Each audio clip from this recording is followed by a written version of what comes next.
I'm like bad at the social stuff, but like my brain is just critical thinking. That's all it's built for. That's how I'll describe it. About 12 hours a day, I'm spending my time just critically thinking about everything, and it's not exhausting. It's not tiring, and there's generally like things I'm obsessed with. And that's how we're able to find all these unique strategies and keep going relentlessly. And that's why I tried 8 businesses, because it's like very easy for me to come up with these new ideas. What's up, everyone? I'm Alex Lieberman.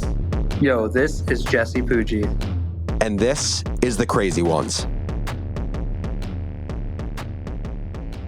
What's up, Misfits? Welcome back to another episode of The Crazy Ones. Now, before I talk about today's show, I have one small housekeeping item. Jesse and I are drowning, absolutely drowning in emails from listeners, and we love it. So I just want to keep us drowning. Shoot us an email saying hi, 2 letters, H-I, to thecrazyones@morningbrew.com. It will take 15 seconds, and Jesse and I will 100% get back to you. We've had so many cool conversations with hundreds of listeners at this point. Now, let me talk about today's guest. We have an incredible founder on the show today, and I was irrationally pumped to do this episode because this founder has such a dynamic story. We talked to Isaac Medeiros, founder of MiniKatana store. Isaac has built a $10 million a year business selling samurai swords, and he's done it by building a content empire on TikTok and YouTube. MiniKatana store has 2 million subscribers, gets 300 million views per month, and its most viewed video ever shows a jacked samurai cutting a bullet in midair. On top of that, we talked to Isaac about what it was like failing 7 times in business before having the win with MiniKatana. We talked to him about living with autism and how he leans into his unique strengths, why he bought SwordDaddy.com and what he plans to do with it, and why virtual YouTubers or VTubers are a trend that any entrepreneurial mind should be paying attention to. Let's do this thing. Isaac Medeiros, welcome to the podcast. Thank you for having me. It's an honor and a pleasure. So I think I first found out about you when it was either a thread you did or someone else did, and it was about how your YouTube was growing 200,000 plus subscribers a month. You're getting 300 million views a month. And then I found out also it was all about katanas, which for those of you listening who don't know what katanas are, what's the best way to describe them? Samurai swords? Yeah, they're Japanese samurai swords. Yeah. So that's how I first found out about you. And then I started digging more into your story, and you just have such a fascinating, dynamic story to tell. And before we talk about everything related to your business and to YouTube, I want to start early on because I think your early story is also as interesting. Tell me about your journey of coming to the US. You talk about, your mom working really hard to get you here, and what just growing up was like for you. Sure. So I was born in Brazil. My mom kind of knew like Brazil is kind of like Brazil's great if you're rich or your family has connections, but if you're like a nobody who can afford things, it kind of sucks. So my mom always knew, let me give my kid the best possible future, and let's get him to the US. So she managed to get me to the US when I was 8. And then she met my stepdad, and my stepdad was running an agency, and that was like my first exposure to entrepreneurship. So from a very early age, that's all I wanted to do. Just be an entrepreneur. I remember being like 14 or 15 and seeing like a Mark Cuban interview, and he was just talking about like all his failures, right? Because Mark Cuban is like honest about his journey. And he's like, yeah, if you try hard enough, like you can always make it work. So I ended up basically dropping out of school, military boarding school, high school. And I just like kind of went straight into it. This is actually my 8th try at business, and it's like the only successful one, but I think the success was supersized just because I basically knew what to do. After every attempt, I'll just take every key lesson and apply it to the next one. And it was kind of methodical. You just didn't do anything that you did in those first 7 ones, basically. Yeah, right? exactly. So you eliminated all potential of Yeah, and it's funny that the weirdest one ended up succeeding, right? Like it's just What were the other ones, by the way? What were the 7 other businesses? Sure. So I did an e-commerce store where we like put your dog's face all over these pajamas, and that was called Pups and PJs. and that was just like did not work for Facebook ads, and I did not know what I was doing. Another one was a social media app called Gaggle, and it just died because of the pandemic. Because it was like, we were using college campuses to market it. It barely launched 2 months in. The pandemic hits, everything closes, and I can't market it anymore, and I need to give up. I've done like a fintech app that just failed.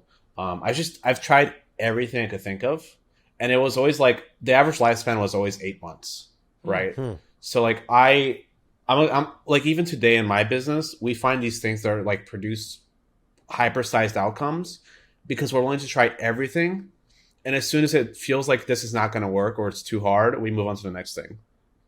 Yeah. So you have no shame just calling it quits on something if you know that the opportunity is not there. And at no point in this, obviously, have you lost faith in your ability to build a business. Yeah, I mean, look, you need to believe in yourself. Like, that's the first requirement, right? As an entrepreneur. But it's just statistics. Like, Yep. it's hard to build a business, and you're not going to succeed on the first try. Do you think the 8 months is more a business related thing or more a Isaac related thing? Like that's go ahead. Yeah, I think like because it takes a few months to build the thing, and then a few months to try it out. So like in my experience, it might take me like a quarter or 3 months to like actually build whatever it is, because you need to develop a product or whatever you're doing in MVP. And then like, 4 months after that, I'm just testing different ways to scale it or approach it. And So maybe it's an Isaac thing. What? So in these 7 businesses that you started prior to the current one, what are some of the lessons or the fuck ups that you have that now you can name and just know you're not going to do these things for your current business? The biggest lesson was like, a lot of my previous businesses required fundraising, and if you're a nobody, it's really hard to fundraise. You need some sort of credential, whether that's college. There's VCs out there that are like, yeah, we invest in dropouts. They don't actually invest in dropouts. They're all lying. So like that was actually the biggest lesson and the reason why I went back into e-commerce, because I was like, what is the like easiest possible, lowest capital thing I can possibly do? And the answer is actually like the oldest business on the planet, which is selling physical things that people want. So that's why I went back into e-commerce. Like I can go over more lessons, but I think that's a really important one. Yeah, So what are the other interesting. ones? What was the most devastating failure? It was the fintech one. It took me like 60K of savings to build. Oof. And it's just like, that was personal money. What was the that idea? What was the business? It was like, it was actually pretty dumb when I think about it. It was payment processing. And then like we would use the payment processing to pick up data on customers and the stores for small businesses. And then like we do loyalty programs based on like the cards. So like they automatically enrolled with the cards. And it was just like, I underestimated how complicated that industry is. I think you guys know how complicated it is. We actually launched successfully. It's just like I could not fundraise to like properly scale the thing. Super interesting. And so one other thing I want to just ask about, kind of, let's call it I look at 2 things: pre-MiniKatana store and post-MiniKatana store. The other thing, you wrote this really, I would just say, amazing and vulnerable thread about yourself about a month ago. It was like middle of January. It was, you got to 7,000 followers on Twitter. You wrote 7 things you probably don't know about me. We'll link to it in the show notes because I loved it. The third thing you shared is, you said, I have autism. When I was young, I struggled a lot. But after learning my weaknesses and strengths, I've been able to really lean into what I'm good at. The difference is a part of the reason why I'm able to find strategies that are so unique for my business. Just expand on what growing up with autism was like and how it was difficult for you. And then kind of today, as you fast forward and you think about in your maturity and more tools that you've gained as an entrepreneur, how you actually leverage it as an advantage. Yeah, I mean, it's little things. Like I had a lisp, so people might actually catch on to that as I'm talking. It's still like very small way there. Or like if it's a large group of people, it's a large gathering, I have a very hard time understanding what everyone's like intuitively feeling just based on their face, right? That doesn't mean like I don't care. It's just like it's a hard time. But the other side of that is I was very obsessed with the things I was obsessed with. So one of my biggest obsessions growing up, top 3, is like easily anime and Japanese culture, right? And what I mean by that when I say, hey, this lets me build unfair advantages is I'm like, I recognize the opportunity in the anime industry when nobody else did. And the sword business is actually just like an extension of me knowing that customer base very, very intimately, more so than like almost anyone I encounter, even other people who are obsessed with it. So all the products we build today are just following that passion and understanding what my people will buy. I think it's $1 billion opportunity. It's just a matter of like expanding there. How many hours of anime content have you consumed, do you think, in your life? I mean, tens of thousands. I've watched One Piece, which has like 1,300 episodes 3 times. So Wow. you know, yeah, like I'm a mega nerd. Yeah, no, it's amazing. And so, yeah, Jesse, go ahead. Talk about autism a little bit more for people who are listening to it, and what does it mean? How, it sounds like you turned it into a superpower in different ways, but I'm curious, just for those who aren't that familiar with it, what exactly is it? What are the challenges that it creates for someone like yourself and others? And then if you have one or two anecdotes for either how it's really been a challenge or really been a positive, that would be awesome. Sure. I would say it just means my brain is wired a little bit differently on a high level. And what that means is I'm just worse with understanding what people are basically, how like if you react a certain way, like I won't understand it intuitively like most people. It's like built on logic almost, just through experience. So as a kid, you really struggle because you don't have any of that experience. And that's why high functioning people with autism, when they're adults, like you might not even notice it. Because they have had like 10 years, 20 years of experience just interacting with people, and now they know what to expect, right? So that's the first thing. Like my interactions with people are built on these expectations and experience, and it's not necessarily intuitive. The second thing is that it's just because I'm like bad at the social stuff, but like my brain is just critical thinking. That's all it's built for. That's how I'll describe it. About 12 hours a day, I'm spending my time just critically thinking about everything. And it's not exhausting, it's not tiring, and there's generally like things I'm obsessed with. And that's how we're able to find all these unique strategies and keep going relentlessly. And that's why I tried 8 businesses, because it's like very easy for me to come up with these new ideas. I will say, like anecdotally, like as examples of how this plays out, this was recent where I got into an Uber with my girlfriend, and the Uber driver was making, like, he was playing a joke, right? Where he was like, I know you're going somewhere, but let's pick up a Starbucks real quick. And he was like saying it in a joking tone, but I didn't recognize it. Like I didn't recognize the joking tone. I got pissed at him. I was like, no, we're not going to Starbucks. That's stupid. We're paying you. And my girlfriend was like, Isaac, he's joking. And the Uber driver was like, yeah, I'm joking. But like that still happens, right? Right. Like that'll always happen. But that's like where I struggle. But do you feel less emotions yourself? Like, do you yourself? No, but I don't understand them. So like, if I'm really overwhelmed, like it's like, why am I overwhelmed? It could be as simple as me being hungry, and I just won't understand that. Wow. And it'll take me like a few more hours to process that than somebody else. So like all the interesting. bad things in my life are a result of me not understanding myself, or other people, what they're thinking. So, I mean, it sounds like it's very clear in your business where this can serve you, which is, it sounds like you can have an abundance of ideas. You can have an obsession around the thing that you're doing. So you have an obsession with MiniKatana store right now. You had an obsession with anime for your whole life, other things as well. And I can imagine, like, in critically thinking about just your business, like how to have a sound business, I can imagine you being really strong at that. Where I could see it obviously becoming difficult is, we were going back and forth on Twitter, and I think I'd asked you how many folks are on your team, and I think you told me like 11 full-time, 16 script writers. Like you have people, like a lot of people in your business now. I can imagine that becoming more and more difficult in terms of managing people effectively, understanding kind of the way you need to communicate to them such that they're the most motivated and feel good about working with you.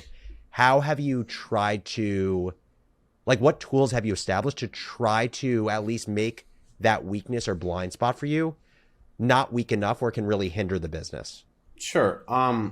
So I want to start off by saying, I think because I don't understand people intuitively, I am forced to think about people more like than somebody normal would. I spend a lot of time thinking about how people are feeling about me or some experiences 10 years ago I still think about, like I could have done this a lot differently. Wow. And you'll find a lot of people with autism have the same issue where they overthink situations just because they didn't understand them like at the time. Right. But what I've really done is I try to hire the best people to manage the people. And I put a lot of faith and trust in my team. So one of these people is like Carly. I brought her on 2 months ago. I convinced her to leave her agency somehow, what she owned, and come work for us. And she's just quickly taken over like a lot of the support and marketing departments on my team. And it's very hands off for me. And now I can focus on the things I'm strong at. And that's what I've always done. I try to hand over leadership responsibility because I know I'm going to be weak there. Yeah, I want to back up a little bit. Alex mentioned some stuff to me, but what's the eighth time's the charm story here? Like, what actually happened? How did you succeed after, what is the business? What does it do? How do you make money? Just tell us all about it. Sure. So the MiniKatana founding story goes, I found this samurai themed letter opener at a gift shop, and I was really excited about it because I had never seen something like that. It was $50 and I bought it and brought it home, and it fell apart. It sucked. But I recognized, hey, this is actually a pretty cool product. Let's just make a better version of it. And that's actually a pretty common thread with like all entrepreneurs that own large businesses. They've just made a slightly better version of something. Mm-hmm. So that was my first product. And I tried Facebook. What year is this? This was, it's been such a blur. Super late 2020, like December, November. Got it. So you're 23 at the time. Yeah. And so I tried Facebook ads, and I get like a 3 ROAS out the gate or something crazy. And I was just like, I don't know anything about ads, but I know like I'm getting a return on my money, and it looks really good when I show it to other people. So I had a good product. Some people don't know what ROAS is. So tell us, what does that mean? What does ROAS mean? And what were the actual numbers, if you can share them? Yeah, it's like return on ad spend. So for every dollar you spend, for every dollar I spent, I got like $3 back. And the product, just to be clear, the product, was it the opener, the envelope opener? Okay, that was your first product. It was just a better version. And that product, it was basically a success, but Facebook ads banned us because it was a weapon. Right. And there's no like way to reach out to somebody at Meta. And I think that's Meta's biggest problem, is just like doesn't care about advertisers, even though it's their business.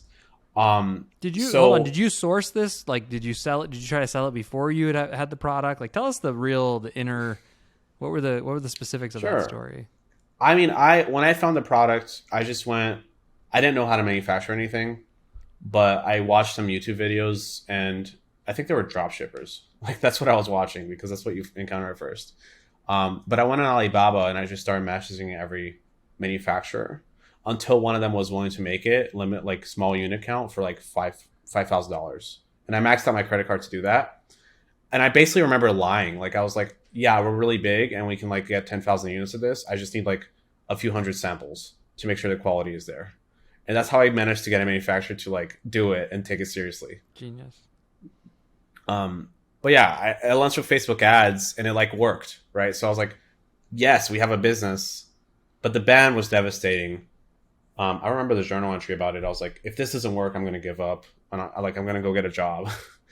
And I tried like Pinterest ads, Twitter ads, everything I could think of after that. Snapchat broke even.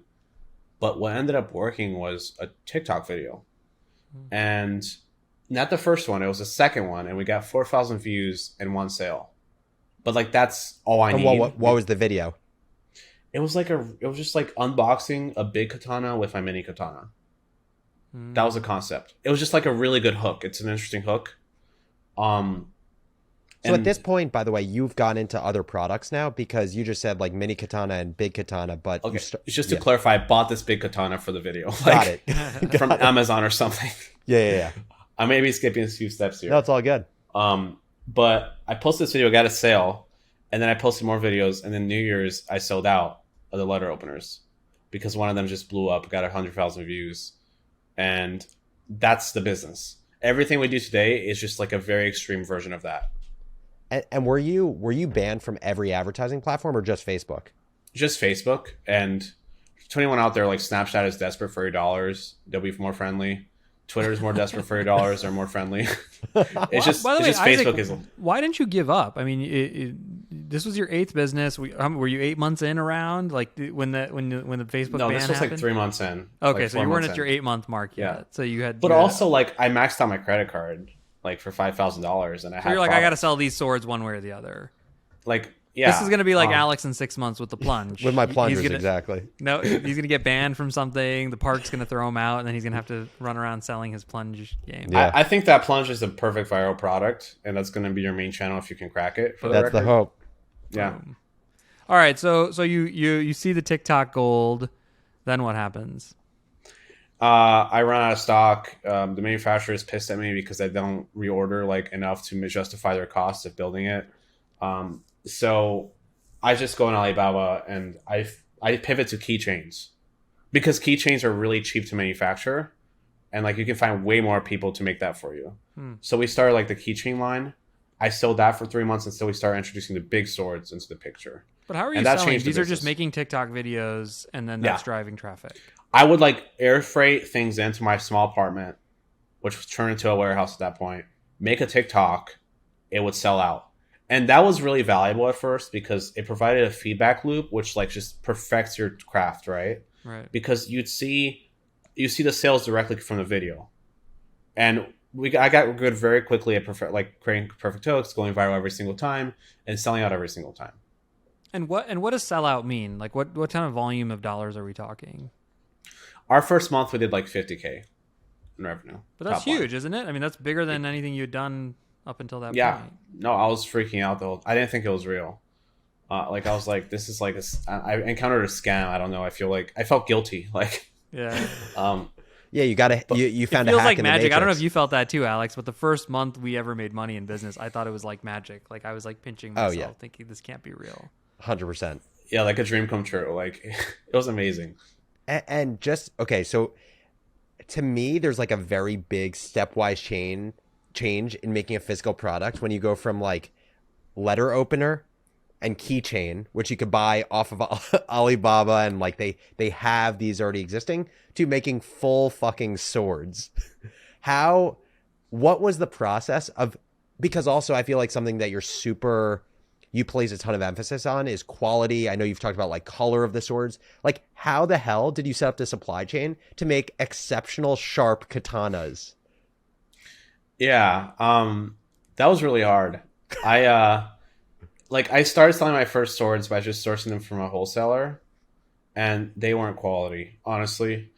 And So that means like the sword already existed. Like you didn't have to really change much about it. Yeah. We gotta but get that was, Alex. We gotta get Alex on AliExpress. Alex, your mind will explode. When I was starting the Gateway X stuff, dude, I have this shit around my house. My wife is like, I have a bunch of like really sharp knives. I have random. Dude, it's unbelievable the amount of really random things that are kind of interesting and cool that you can source on AliExpress. And then there's still opportunities on there. Like there's tons of niches that are fully unbranded for people listening. You just need to take a lot of time to research. you know, like those thumper things, like What the thumper? hyper ices, Yeah, of course. Yeah. Like yeah, the you can muscle get you for your can get an muscles. off-brand one for like $10, and you could Wow. call it the Morning Brew and sell it for 50. And like, Yeah. dude, you got to get on AliExpress. I was like living on that app for I'll check for a it good out. 3 months. It's unbelievable. And that's what drop shippers do that, but like their mistake is like, no, contact the manufacturer, make it slightly different. Then you have a real brand. Totally. And improve it a little bit. But yeah, I had to end up getting like I contacted a lot of companies in China.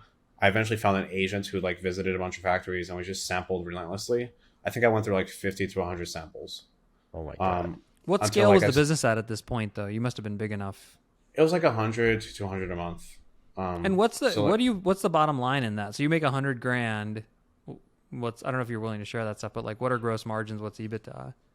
they're like, I'll say that our net is like over 20%. It's always been over 20%. That's why we've been able to afford to be like, to grow fast and be stupid over cash and scale, like get onto all these product lines very fast. I think in general though, for e-commerce now, you have to have really fat margins to exist Yeah. and to survive. Like anybody of under 70% is they might die. You're saying under 70% gross margins? Yeah. Yeah. No, It's bad out there right now. I agree.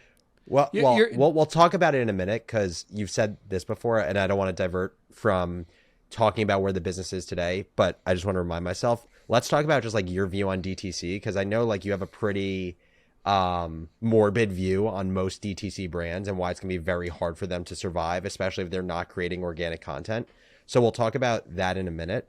But okay, so you went from wholesaler, worked with sourcing agent who was working with the factories to make your own swords.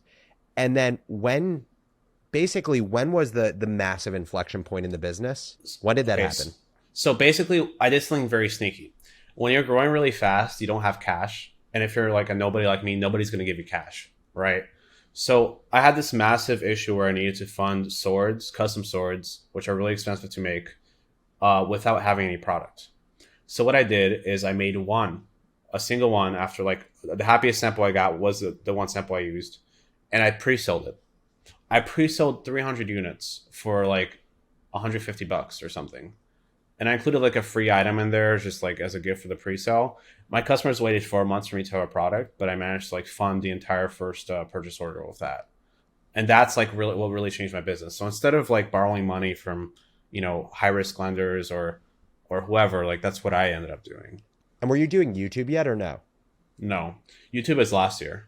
So this is all TikTok still. This is all, you get a shipment, you make a bunch of TikToks, they go viral, and you'd gotten this down to a science, it sounds like. Yeah, and I was still like the only person in the company except like 2 packers and 1 CX person. And what was the science? Like, well, I want you to tell us 2 things because I think this is the thing very few people, even in my companies, misunderstand. First, talk about the process, the sweat and the blood that go into actually figuring out, and then tell us if you're willing, what that formula is. For the videos or like... Yeah, for the videos. Like, how do you, that's not, like, I think a lot of people think, you want to go viral on TikTok? Here, just here, take a video. Or like people for Twitter on me are like, yeah, just write the thread. And it's like, no, hold on. There's a lot that goes on underneath there that people don't appreciate. I think I spent like 8 hours a day on TikTok, just like trying to make videos for the first year. And then like another 4 hours doing shipping stuff and like buying stuff from China. And what'd you do in those 8 hours? So it's a lot of it is research and just knowing what works on TikTok is being a user on the app, honestly. But after that, I would post 3 or 4 videos a day. And, each video would take about an average of an hour to record because I'll do a lot of takes. I'll do a lot of voiceovers and test different things. Would you edit them or you had an editor? I edited it. I did it all myself. So I was like the creator at this point. Yeah. And what ended up happening is like a lot of videos failed. But like that kind of volume made it so it's like Mr. Beast says, it takes 1,000 videos to make one good one. Mm-hmm. That's like what everyone misses out on as a creator. It's wild. And what did you learn then? Like what became the formula that tended to work? Yeah. So I'll say about 80 through 70% of the video is just like the hook, which is like the first 3 seconds. If you're an email marketer, it's like the subject line is the most important thing of the email. Every marketing form has that thing, right? So it's like the first 3 seconds, your job is to give people a reason to watch, right? You have to make the video worth watching because otherwise they'll scroll away. So what's your favorite few hooks in videos that you've made? Yeah, sure. So like, I've done stuff that's ridiculous. Like, did you know that if your katana arrives broken, we will give you our firstborn child? Like, and that video got 10 million views, and we explained our CX process. Like, and now you don't have your firstborn child anymore. Yeah, but like, like it's so ridiculous. Like people are like, they sell swords and they're talking about firstborn children. I'm gonna watch this. It could be as simple as like unboxing a product because our product is so visually interesting that's a hook, right? For plunge, you might want to do like Men of the Street style where you go around and just like $100 if you can beat me at this game, or $100 if you can throw a plunger into the center. Right. That's a hook because we people did that like yesterday. watching the challenge. Yeah, there you go. So there's a lot of ways to approach it. I'm curious, Isaac. One thing that I believe, and you can tell me your version of this. Like, I started writing threads on Twitter, and I've done, in the early days of Facebook, we would make ads that were like targeting people who loved music and saying like Kanye West says to get a music degree or something. Like we would, and anyone who's done that, and it sounds like all 3 of us have done versions of it. You did 60-second startup, Alex. Like, by the time the thing makes its way to a best practice hook, it's basically too late. right? I mean, by the time someone says like 3 things that changed my life, you should do that with your TikToks. I mean, it can still work, I think, but it's not the same as spending 8 hours a day and actually experimenting to the point where you come up with what will become the hooks people Isaac, will write I feel about like that in was 6 months. I feel like that was your tweet from the other day. Didn't you have that tweet about Alex Hormozy where you were? Wasn't that you who had someone? Yeah, where you had the tweet where you're like, even Hormozy, who's built a massive audience in the last 12 months, if you look at his views on TikTok, like the talking head style, like that style is very much tough to get views with now. Yeah, because his editor went around and sold it to other people, and then other people saw it and they started emulating it with other editors, and now everyone does it. Yeah. But yeah, that's what we did. We like just came up with original stuff. But like my 3 things were like shock, educate, and entertain. And it's very easy to like hook people in with controversy, which is like what a lot of the dropshippers do on TikTok. Whether like I've seen like really stupid stuff. Like there's a fake cockroach crawling in the background of the video. And like that's a hook because guess what? Everyone sees the cockroach and they won't shut up about it in the comments. Totally. Well, I think to even what you're saying, like it is just at the end of the day, is it unexpected? Is it novel? Like, does it basically have you like kind of like squinting your eyebrows a little bit or like your jaws on the floor? And to like what Jesse was saying, oftentimes formats that are novel, there's a half-life on the novelty because people pick up on what is currently novel. So I think that makes a ton of sense. Okay, so let's fast forward to today. Today, give kind of the summary on the business. How big is the business? Like what are you hoping top line will be for the business in 2023? How big is the team? And how big is your YouTube now? Sure. So let's start with the views. Last month we did 300 million views. We added about 200, give or take 200,000 net new subs across our platforms. And our big achievement, our second YouTube channel finally got 200,000 subs. So that's fun. That's awesome. Yeah, like revenue is not our number one target. It's always like views and followers.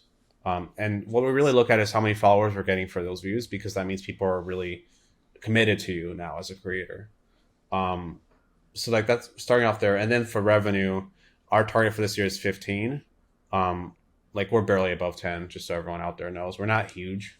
I think there's a real cap to our market though, because we're a niche business no matter what we do. How big do you think the Katana business, without your other products, how big do you think that line can get? Probably 15 to 20. We'll see it this year because we just have so much awareness. 300 million views a month or a year? Holy shit. Month. You're in the wrong, I think Isaac, you're in the wrong business, dude. What do you mean? You're getting 300 million views. I mean, if I had a website that was getting 300 million views, 300 million hits a month. No, dude, he thinks of his business as a media company. Like he said, their 3 metrics are subscribers, views, then revenue. Like if that's how you're ordering it, you're here's business. The math we should do, Isaac. What's the CPM you're generating effectively, right? That's the whole internet trades on RPM and CPM, or RPC and CPC. The whole internet, that's what the whole internet is based on, an arbitrage between revenue per impression and cost per impression, or revenue per click and cost per click. That's, for anyone listening, that's how the whole internet works. And so in your case, you're saying you get 300 million views and let's say $15 million. What's the math on that? You're basically saying how much can he generate in advertising on all those views? I mean, that's the way to normalize the whole internet, right? Is basically to do the math on. So that's 300,000. 300,000. So it's 300,000, 300 million views in a month, and then this year we'll do 15 million top line. So we get way more views than revenue. We're actually like a horrible product category when you think about it like that. And Jesse, you're basically saying, I don't know what the average like RPM on YouTube would be for Katana businesses, but you're basically just saying, like, let's just say it was a $7 RPM and you get 300 million views a month. That's $2.1 million in AdSense you could get. Well, I'm doing the math. Oh, wait, hold on. I'm going to make sure you do the math. So it's shorts heavy videos. So the RPMs are really low. Yeah. Shorts funds just rolled out. It's going to increase over time. But actually, we're looking this math is right, dude. You're actually doing quite well, because I did 15 million over 300 million. That means you're making on average a nickel a view, which if you multiply that by 1,000, that means you're making a $50 CPM. But also remember that it's not like a zero sum game. Like I think, Isaac, you told me you're going to do like a good amount in advertising revenue this year, right? Yeah, hopefully. If I'm hoping that RPM goes up because it's brand new. There's not a Right. lot of brands on Shorts right now paying for ads. But like we're doing other things. We're trying to get sponsors for videos, which is like a new initiative. We're also doing collabs, which we have a lot of reach. So if your brand wants reach, work with us. We're also launching a newsletter when we want to make it the biggest anime newsletter in the world, which we think we can do because of our reach, and that will have sponsors as well. So we're acting like a media company. Yeah, I think that's right. I mean, I think this can be a media business. Given I'd say like also think about what you're best in the world at, which clearly, maybe you make a really great katana sword. I don't know anything about them, but that's probably not what you're best at the world at. And you're best in the world at making amazing content that's engaging, that shocks, educates, and entertains. I mean, what we have is distribution, right? Like that's our model. Yep. Like we didn't get distribution from Meta. We didn't pay for it. We just made it up ourselves with good content. I love it. I want to ask you when we come back from the break about your most viewed short ever, which currently stands at 149 million views. It's a YouTube short of a man slicing a bullet using his katana. But first, a quick break. This episode of The Crazy Ones is brought to you by Electric. Here we are, well on our way into 2023. The markets may still be uncertain, but one thing's for sure. Your business needs a rock-solid security plan, and pronto. Need IT you can count on? Electric is known for their lightning-fast IT support, proactive security standardization across devices, apps, and networks, streamlined employee onboarding and offboarding, and a 105% ROI to boot. And you won't just be snagging dependable IT pros with Electric. They will also gift you a pair of AirPod Pros when you take a qualified meeting with them. You must be an IT decision maker at a US-based company with 10 to 500 employees to qualify. Visit electric.ai/crazyones to learn more and book your qualified meeting. That's electric.ai/crazyones. Let's be real. Business owners can't do everything. There are just too many fires to put out on the daily, from managing benefits coverage for employees to navigating intricate payrolls to dealing with compliance penalties. But to level up your biz, you're going to need the confidence to handle all of these challenges. Here's a pro tip. Don't do it alone. ADP's PEO, ADP Total Source, is here to help. As a leading PEO, ADP's seen it all, from helping businesses handle tricky employee situations to managing turnover and compensation. And with up to 53% of small businesses getting sued by their employees every year, ADP Total Source stands with you. They back you with their EPLI policy, and they're the only PEO that stands behind their advice with a legal defense benefit. Terms and conditions apply, but this is a big deal. And the cherry on top, research has shown that businesses that partner with a PEO grow 7 to 9% faster. It's a no-brainer. Partner up with ADP Total Source. Want to see if your business is a good fit for a PEO? Go to adp.com/thecrazyones to find out. That's adp.com/thecrazyones.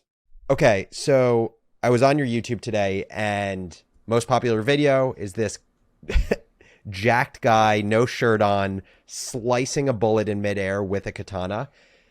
How do you think of this idea? Or how did someone on your team think of this idea? And did you know it would crush before you posted it?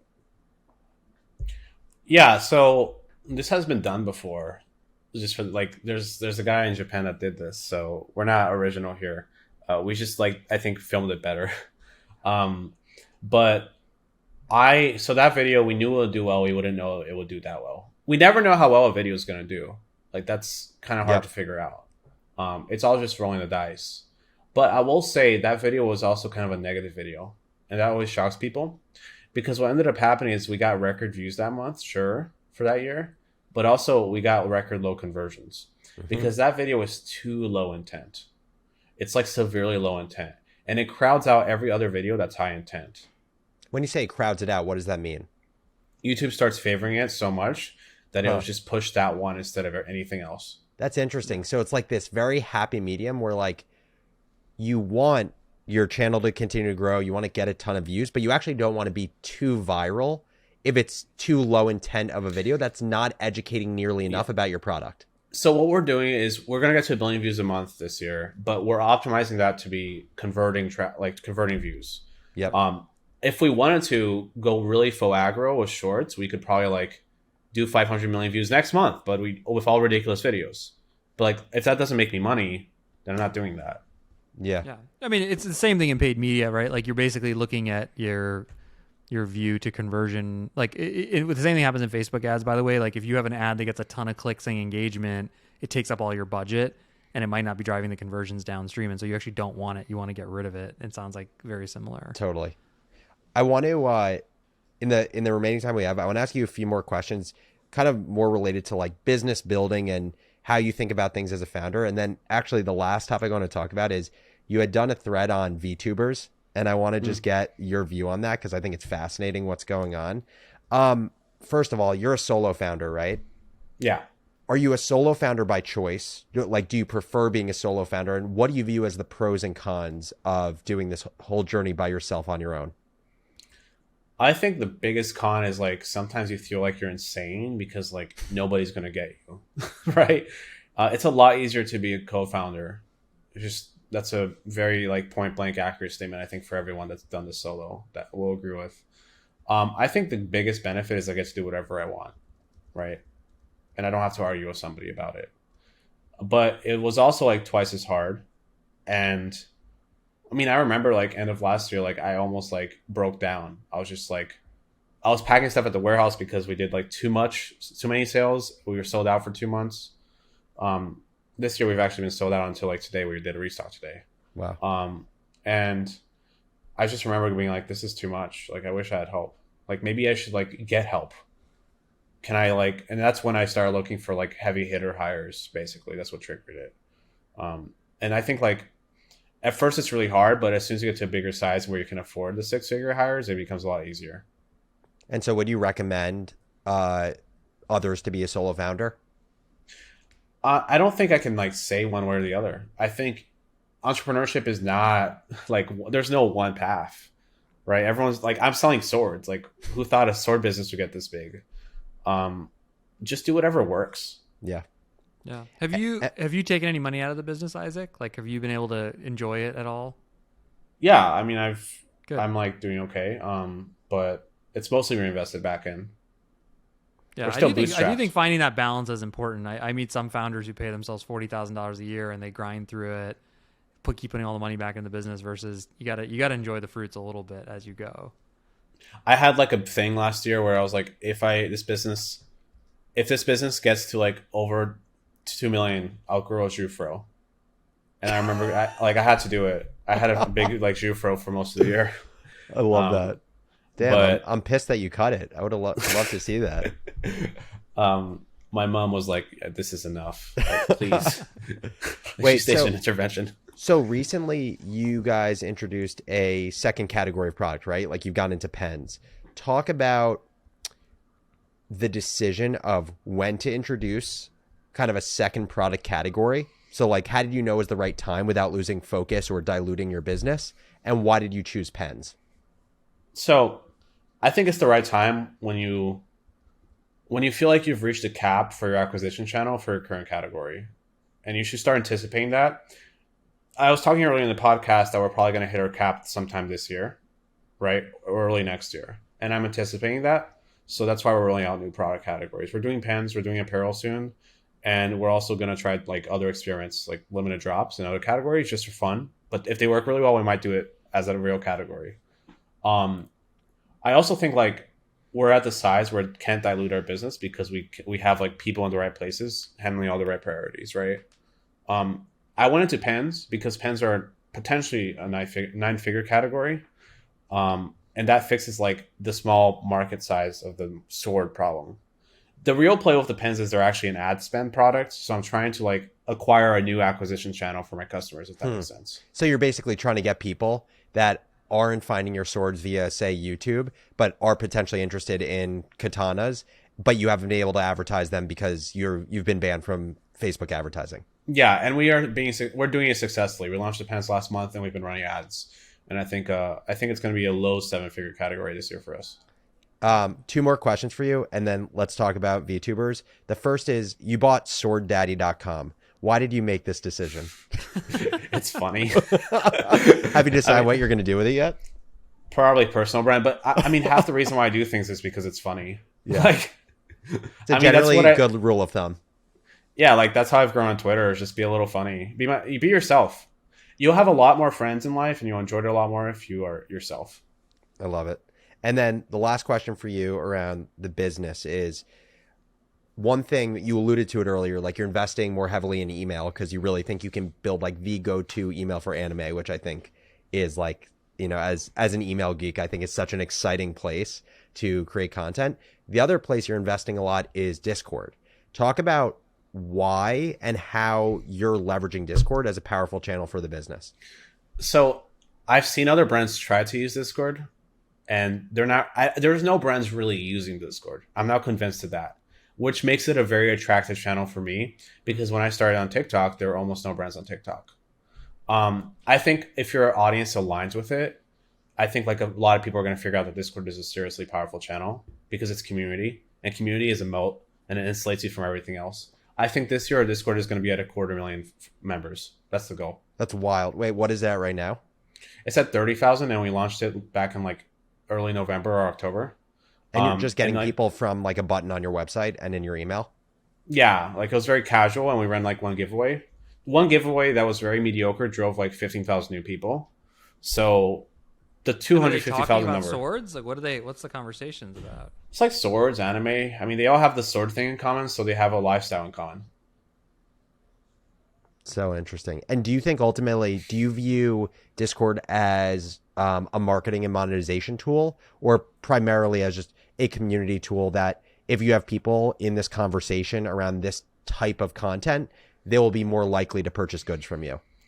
It's definitely a monetization tool. So when you talk to other brands that don't have access to community or reach, and I say, look, we have 250,000 Discord members here. Let's do a collab. And also you have to pay us. Like, that's a good opportunity for other brands to reach new people that are all in a niche. I'll also say one of the most interesting use cases for Discord is not even like monetization or community. It's first party data. What I mean by that is, how did I know pens were a good category? I asked. I talked to them like daily. And because of that, I know exactly what my customers want and what they're thinking.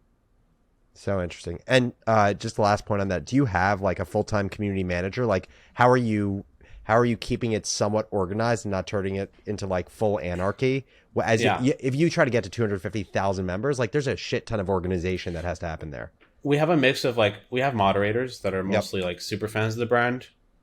And they're like mostly just volunteering on their time. It's awesome. But we're bringing on like a really serious community manager soon here, I think.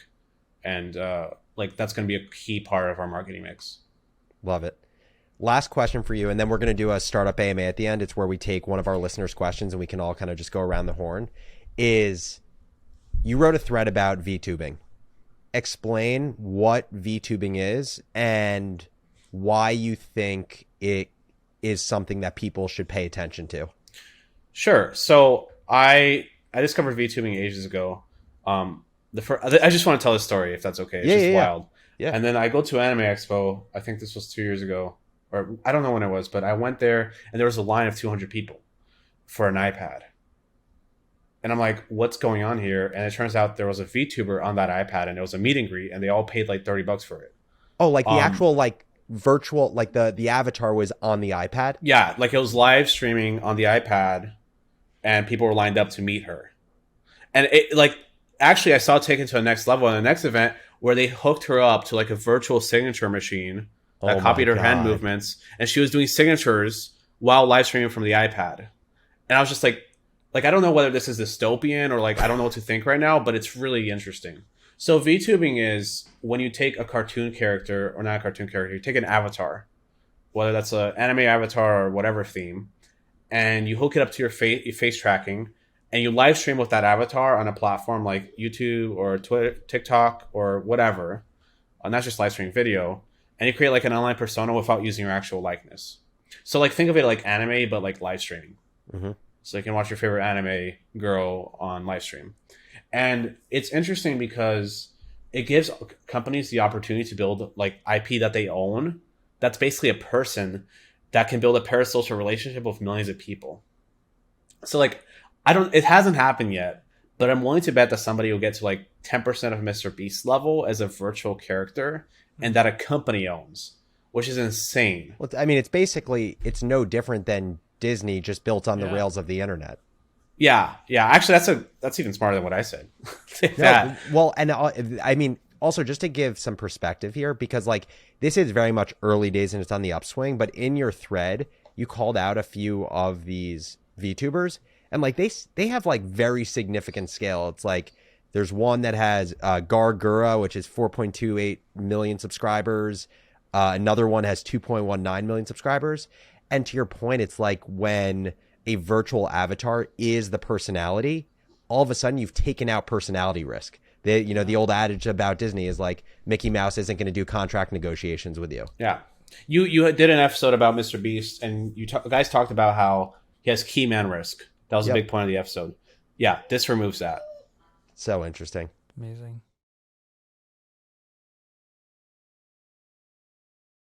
Some things just leave you guessing, like why are yawns contagious? But you know who doesn't leave you guessing? MailChimp. MailChimp analyzes data points from billions of emails to offer up personalized recommendations to help you improve areas like email content and audience targeting. Get started today at MailChimp.com/guesswork. That's MailChimp.com/guesswork. Let's do the AMA. Okay. Yeah, let's do it. So for the Startup AMA, we have a question from a listener, and this is a question I've gotten a lot, which is yes or no on family working together in business. What do you guys think? So I've had to fire my mom, so no. What was she doing for you? She was just picking and packing at the warehouse because we needed extra help, honestly. I was Damn, pretty desperate, Isaac is but, ruthless over here. I mean, I really didn't want to do it, but Had to be done. it had to be done. It's business first, man. You can't feed your family without your business making money. Yep. Jesse, what do you think? I think if I had to gun to my head, I have to give one answer. It's no. Yep. I mean, as a general rule, I think it obviously depends on the personalities, the age differences. My brother interned for me. Like, in general, I would try to avoid it because it's just you can't fire you can't fire your family. You can fire them from your business, but you still have to hang out with them and see them. And it's like classic. The businessman in me was just it has like low to medium upside and lots of downside. Yeah. Right. And so just in a simple thing, why would you do that? Yeah, I agree with that statement. As I also say, my mom's been my executive assistant for the last 5 years. But no, I generally agree with that. If gun to my head, I'd say no. I think at the end of the day, the downside is huge, which is you lose relationships with the most important people in your life. It can work, but also it can work having someone who's not your family member, building a great business with them. I mean, I'll support my mom without her working, right? Like that's what I want to do, like with my success.